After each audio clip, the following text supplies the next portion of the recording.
Hello dear student, how are you? कैसे हो सभी? उम्मीद है कि सभी अच्छे होंगे।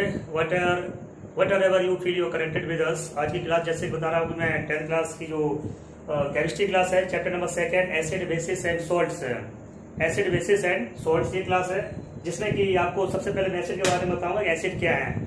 एसिड्स की बात करते हैं तो एसिड जो है 2 टाइप्स के होते हैं। एक तो नेचुरल एसिड होता है, दूसरा मिनरल एसिड है। तो यहाँ पर जो डिस्कस है, यहाँ पर एसिड्स क्या होते हैं? Acids are sour in taste. जो एसिड्स होते हैं वो स्वाद में खट्टे होते हैं और they turn blue to red litmus paper. ये जो है ब्लू लिटमस पेपर को जो है रेड में टर्न कर देते हैं। जब किसी भी एसिड में ब्लू लिटमस पेपर को डिप किया जाता है तो उसका कलर जो होता है वो रेड हो जाता है। इससे फाइनली कंफर्म हो जाता है कि ये दिया गया जो एसिड है या फिर बेस है उसका टेस्ट हो जाता है। यहाँ पर टेस्ट है। यहाँ पर देखिए नेक्स्ट पॉइंट यहाँ पर है, they contain the H+ ion. जो एसिड्स होते हैं उसमें H+ आयन होते हैं। अब इसमें एग्जांपल जो आ जाता है वो क्या है, जैसे कि HCl में जो H है ये जो है हाइड्रोजन आयंस है, और ये जो H2SO4 है जिसे किंग ऑफ एसिड कहा जाता है, H2SO4।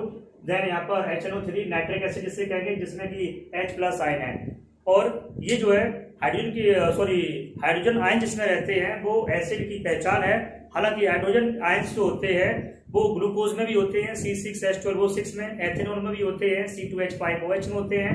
तो ये जो है उनमें इलेक्ट्रिसिटी कंडक्ट नहीं कर पाती है, जिसमें आयन एक्वस सॉल्यूशन में इजीली रिलीज हो जाते हैं, तो वहां पर इलेक्ट्रिसिटी कंडक्ट करती है। चलिए यहाँ पर देखते हैं बेस के बारे में। बेस क्या है? बेस का जो टेस्ट जो होता है वो बीटर होता है। बीटर का मतलब यहाँ पर कड़वा, कड़वा मतलब यहाँ पर नीम से मतलब है, नीम के जैसा कड़वा है, करेलिक जैसा। They are bitter in taste and they turn red to blue litmus paper. मतलब जब हम बेस का टेस्ट कर रहे होते हैं तो रेड लिटमस पेपर को ब्लू लिटमस पेपर में, रेड टू ब्लू में कन्वर्ट कर देता है लिटमस पेपर को। इससे पता चल जाता है कि किस प्रकार से ये जो है बेस है या फिर एसिड है। तो यहाँ पर साइड में मैंने बना रखा है कि ये बीकर है और बीकर में मैंने एक सोल्यूशन को लिया हुआ है। अब वो जो है एक्वस सोल्यूशन है, वो चाहे वो एसिड हो या फिर बेस का हो सकता है।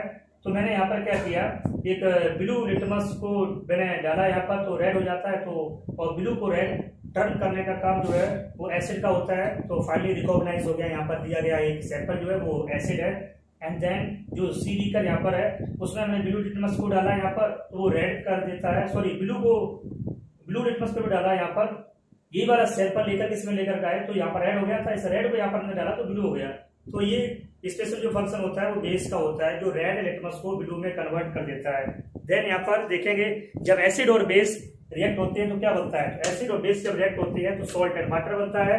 तो इस प्रकार से ये जो रिएक्शन होती है वो कहलाती है न्यूट्रलाइजेशन रिएक्शन। तो इस प्रकार से ये जो है एसिड बेस सॉल्ट के बारे में आपको बताया। जो नेक्स्ट क्लास हमारी होगी उसमें आपको ब्लीचिंग पाउडर या फिर बेकिंग सोडा या फिर वॉशिंग सोडा, इनके बारे में डिस्कस करेंगे। Okay, all the best everyone.